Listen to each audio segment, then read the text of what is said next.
Oh, I think we're live. I think we're live. Think so. All right. Welcome to live stream. Welcome to the struggle. Every day's a different struggle. And if you're working for a living, solidarity with you. Why is it that sometimes the people with the power are the least understanding? So I want to talk about this article written by filmsomething.co.uk. It's a story out of the UK about this dude, Mike Flanagan, who is a filmmaker. And he has firsthand experience with Netflix, something that I've been saying they've been wanting to do forever. My theory is Netflix never wants you to own your own media again. They don't want you to own Blu-ray, DVD. They don't want you to have a VHS tape. They want you to not be able to own anything when it comes to multimedia. I'm surprised Netflix doesn't have an audio streaming service. Podcast to sleep by. Just the audio version. Do they have audio books for movies? The audio book of movies? But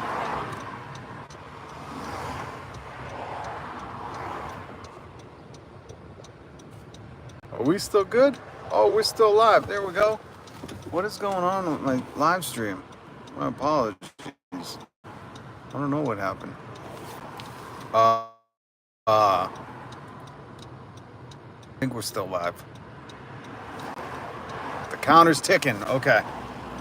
So anyways, my theory on Netflix has always been they don't want you to own nothing. From VHS tapes to Blu-ray.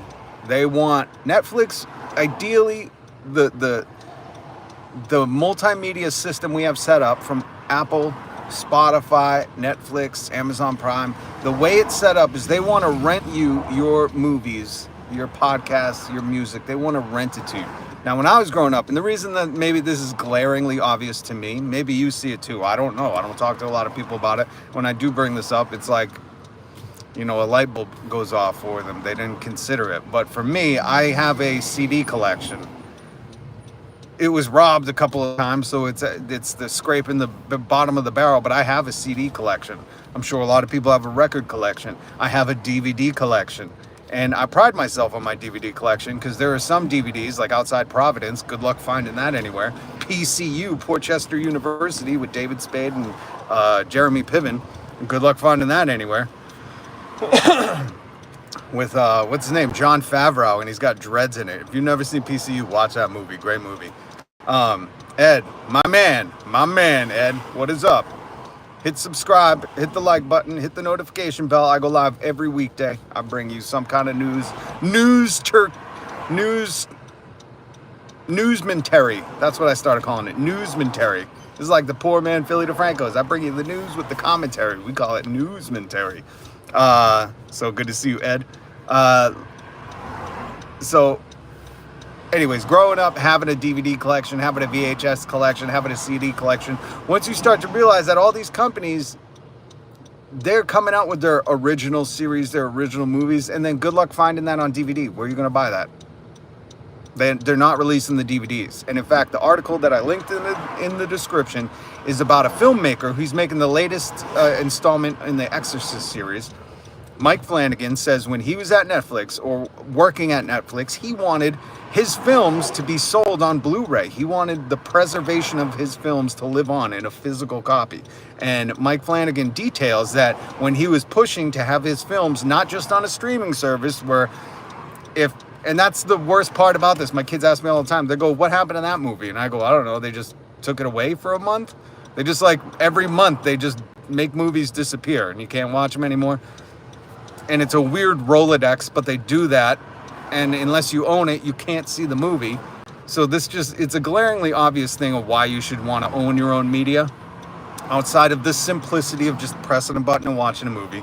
But this filmmaker, Mike Flanagan, said every time he pushed Netflix to release his movies on Blu-ray or DVD outside of the deals they already have. Netflix does have deals, I believe, with certain companies or with certain production companies, whatever, like Stranger Things, I believe you can get. Somebody in the comments on Reddit or wherever was saying, You know, if they would release BoJack Horseman as a series on DVD, I would buy it in a heartbeat. So, and if you start to pay attention to this, you'll notice that there are things that have been released on streaming that you just can't physically buy. And the reason this filmmaker, Mike Flanagan, really was pushing for it was more of the preservation. I don't know if you know, we have like a national archive, which I believe is physical copies of these movies. So in case, I don't know, the world gets destroyed, we can shoot them off into outer space and hope aliens watch it. I don't know why we have the physical copies, but it makes sense, you know, just like the Declaration of Independence. We don't want to just virtually streamed, pay a monthly subscription to see the Declaration of Independence. It's a good thing we have a physical copy. This stuff makes sense, trust me. I have a DVD collection, so I get it. But to hear that Netflix was like not only not willing to release his films on physical copy, but that they were very adverse to it. Like they were vehemently against it. It only makes sense to me. Why? Because think about it. How do they make money? By forcing you to, when you want to see a movie that only they have, they force you to subscribe or get someone's password. Anyways, just joking. But they want you to have to subscribe and keep a subscription and pay them every month. If you buy a DVD, if you buy a box set, if you buy the movie that you want to see, you don't have to pay every month to see that movie. You buy it once, and then for the rest of your life, you can watch it. You know, the benefit to owning the physical copy. But if you think of their plan, their way to profit is they have to hold this media, these movies, these services, these series, they have to hold them hostage and force you to keep paying them every month. As soon as they release them and say, we're going to put out, you know, I Think You Should Leave now on DVD, which if you haven't seen Tim Robinson's comedy, I Think You Should Leave, my God, you're missing out. But, and I don't think that's on DVD, but if they put that out on, you know, a box set DVD, Blu-ray, I would buy that. And then I could just watch it whenever I want. Like Derry Girls, all these great shows, which I do not believe are on DVD. Once you buy that once, you never need Netflix again. And they need you to want them. They need you to need them because that's how they make a ton of money off you. So it's just a weird, like, I've resisted this. In fact, I've had conversations with people personally about why I have a DVD collection. Let me know in the chat. Do you have a DVD collection? I have a good one, and I'm proud of mine. I like the DVDs I have. I have some ones that you cannot find. In fact, looking on eBay or on Amazon for these movies, they're like $40 to $60, some of these movies that I have, because they just don't print them anymore. And they don't stream them. That's the most infuriating thing. But if you got some weird, like God Money, that's another cult classic from the 90s. I'm trying to think what else. There are just some weird, Outside Providence is one of my favorite ones, and I don't think it's that expensive, but some of these movies get very expensive. So stock up, you know? I always tell, like, my family when they give me a hard time about how many DVDs we have, I said, listen, if the cable goes out, you're going to be thankful that I had this DVD collection. Because when you can't stream shit, we're going to DVDs, and we'll still have entertainment in the apocalypse, in the internet apocalypse. So listen, this article, I highly suggest you read it. I always put the articles down in the description below because this guy, this has always been my theory, and it only makes sense because for Apple streaming, Spotify, Netflix, Amazon Prime, Disney Plus, for them to make money, you can't own the movies. You can't own the music. If you own the music, why would you rent it from them? And they want you to rent it from them. Everything, they want everything. Just like the housing market, just like the media market, they want you to rent everything. If they could figure out a way to rent you food, they would. Sam Dactyl, you're driving and using a phone. Isn't this a felony, mate? I am not driving. Thank you, mate. I am sitting still on a bridge, but you can see people going by. Never commit a felony on a live stream. Just some life advice. I was assuming Sam was looking out for me, so appreciate you, homie. But no, I ain't that dumb. I'm too old for this shit. That's what I tell people when they start saying something about something being stupid. I go, man, I'm just too old for this. No, I'm in between running errands, so I love this little spot on the bridge. I don't know if you can see the water. Indicator sounded like you were turning. Oh yeah. I think I didn't even realize I had my turns, my what did I call it? clicker. No, I forget what I called it. I forgot I had that on. My bad. See, I've been... Listen, when I try to fit these live streams in, again, that's why I ask you, please subscribe, join the family, join in solidarity. I do this every weekday. I bring you newsmentary. If you know, like Philly DeFranco, he brings you the news and a little bit of commentary. I'm doing the same thing, all right? But this is like the poor man's version because I share a car with my wife. So while I'm doing errands, leave at work, I just got off the phone. I was like, I got to talk to these people. I got to talk to my family about Netflix and their grand scheme to just rent you movies. So next time you see a good movie, especially if it's out like a thrift store or a secondhand store, you find a rare gem, you pick it up. You don't mind the cost. You pick it up and own it. Adrian's Guppy Fish. God, I love you guys' names. Adrian's Guppy Fish. And I love that little emoji. So that's why I say please hit subscribe. And the notification bell, because I do go live every weekday. I leave the description, the link of the article I discussed down in the description. And if you can hit that thumbs up for the channel to help the channel out, I appreciate that. And thank you, Sam Dactyle. Hopefully I'm pronouncing that correct. Appreciate you subscribing. Does anybody else have a DVD or a CD collection?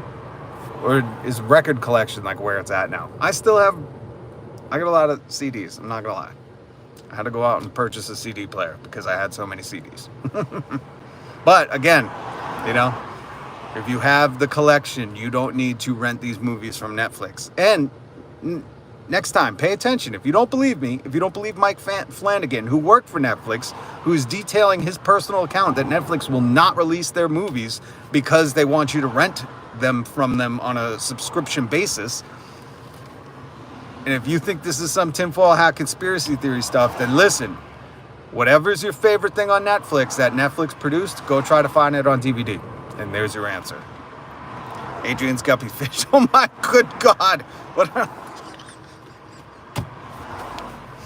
I love my... Adrian's Guppy Fish, please subscribe because I respect the chat game. I love it. I can't figure it out yet. Are those two elbows sweating? Are those two elbows bumping and crying? I love it. All the way from New Zealand, mate. Yep, I have over 100 CDs with gaming, some 90s movies. Yes. Okay, Sam,